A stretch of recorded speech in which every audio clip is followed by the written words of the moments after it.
Hai semuanya, saya Stevi Elizabeth, NRP 6103018061.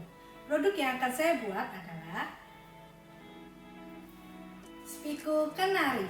Spiku merupakan salah satu kue lokal khas Indonesia yang berbahan dasar telur. Karakteristik kue spiku yang baik yaitu memiliki pori-pori yang kecil dan seragam, tekstur yang lembut, halus dan empuk, serta memiliki aroma yang khas. Spiku termasuk jenis rich cake yang artinya adonan cake yang dibuat menggunakan lemak lebih dari sebagian berat tepung, baik dengan metode creaming ataupun metode whisking. Untuk pembuatan spiku kenari, metode yang digunakan adalah metode whisking. Nah, daripada berlama-lama lagi, yuk kita langsung lihat cara pembuatannya. Alat yang digunakan adalah oven untuk memanggang adonan, mixer beserta mangkuknya untuk mengocok telur dengan gula, loyang untuk mencetak spiku, spatula untuk mencampurkan bahan, kuas untuk mengoleskan margarin pada loyang, mangkuk, sendok, teflon untuk membantu proses pencairan mentega dan margarin, saringan untuk menyaring bahan-bahan kering, dan timbangan untuk menimbang bahan-bahan yang akan digunakan. Bahan yang digunakan yaitu telur. Telur yang baik yaitu telur dengan cangkang yang masih utuh, tidak mengapung jika direndam, dan jika digoyangkan tidak menimbulkan suara. Gula pasir untuk menambah flavor, membantu proses pengocokan dan membentuk tekstur spiku. Margarin dan mentega untuk melembutkan, meningkatkan flavor dan sebagai shortening. Susu bubuk, tepung terigu protein rendah dan tepung maizena untuk meningkatkan tekstur. Kenari sebagai topping. Baking paper, alas kue, label dan kemasan untuk melindungi spiku. Sebelum bekerja, ikat rambut terlebih dahulu untuk menghindari adanya helai rambut yang terjatuh dalam produk. Setelah itu cuci tangan dengan bersih untuk mencegah kontaminasi silang dari tangan ke bahan. Langkah pertama yaitu menimbang semua bahan yang digunakan secara tepat. Tahap ini merupakan salah satu tahap yang penting karena proporsi bahan yang tidak tepat akan menghasilkan spiku dengan karakteristik yang kurang baik. Selanjutnya kita pisahkan bagian kuning dan putih dari telur.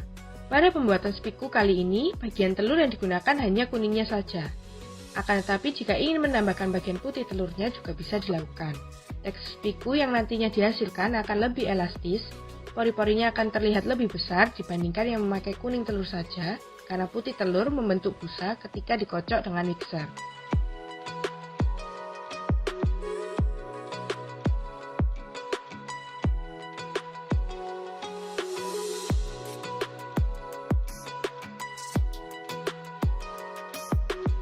Tuang kuning telur dan gula pasir halus dalam bowl lalu mixer dengan kecepatan sedang. Metode ini merupakan metode whisking, yaitu metode yang menggunakan bahan pengembang utama telur dengan cara mengocok telur dan gula hingga kental, kemudian diberi penambahan tepung dan margarin dan atau mentega. Pada saat proses pengocokan, akan terjadi pengikatan air oleh gula dan pengerangkapan udara dalam adonan, karena kuning telur mengandung lecitin yang mampu menyerap uap air dari lingkungan, sehingga adonan akan mengembang. Lecitin sebagai emulsifier mampu merangkap udara, sehingga spiku yang dihasilkan nantinya dapat mengembang dengan pori-pori yang seragam. Pengocokan dilakukan dengan kecepatan sedang, karena kecepatan tinggi akan membuat pengembangan adonan kurang stabil karena rusaknya emulsi dalam telur. Pengocokan dilakukan hingga adonan mengembang, kental, berwarna putih, dan ketika mixer diangkat, adonan akan jatuh meninggalkan jejak, membentuk pola seperti pita yang terlihat pada video. Untuk mencairkan mentega dan margarin, panaskan air dengan api kecil.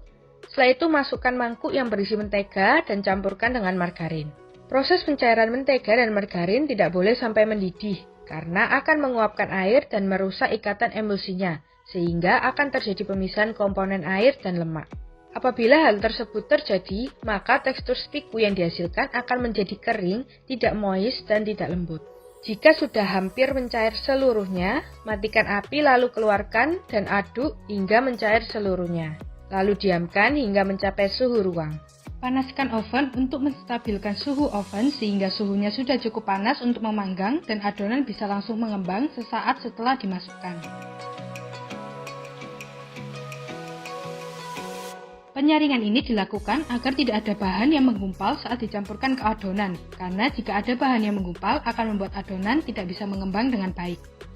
Campurkan bahan kering yang sudah disaring dengan adonan secara bertahap. Pengadukan dilakukan secara perlahan, agar tidak terbentuk gluten yang menyebabkan tekstur spiku menjadi lebih padat serta agar adonan tidak turun atau kempis saat matang. Setelah itu, masukkan mentega dan margarin cair yang bersuhu ruang ke dalam adonan secara bertahap. Pencampuran harus dilakukan secara merata, karena mentega dan margarin yang mengendap di bagian dasar adonan saat dipanggang akan menyebabkan spiku tidak mengembang. Selanjutnya, olesi loyang dengan mentega atau margarin, beri baking paper, dan tuangkan adonan. Setelah adonan siap dan permukaannya rata, hentakkan loyang beberapa kali agar gelembung udara dalam adonan bisa keluar. Hal ini untuk mencegah hasil spiku yang kempis dengan pori-pori yang besar di bagian tengah. Pemanggangan merupakan proses pemanasan menggunakan udara bersuhu tinggi untuk mematangkan adonan. Setelah 10 menit, keluarkan loyang dan beri topping kenari secara merata. Lalu masukkan loyang kembali ke dalam oven dan panggang selama 25 menit. Selama pemanggangan, air akan menguap dari adonan dan pati menyerap air, lalu membengkak dan mengalami gelatinisasi. Spiku yang sudah dipindahkan pada alas kue, kemudian dimasukkan ke dalam kemasan. Lalu ditempel label sebagai identitas dan pemberi informasi penting. Dan yang terakhir, diberi pita untuk mempercantik tampilannya.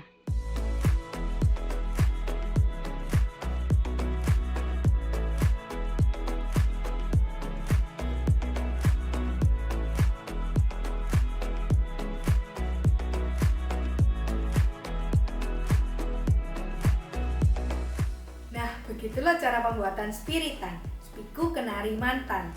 Terima kasih.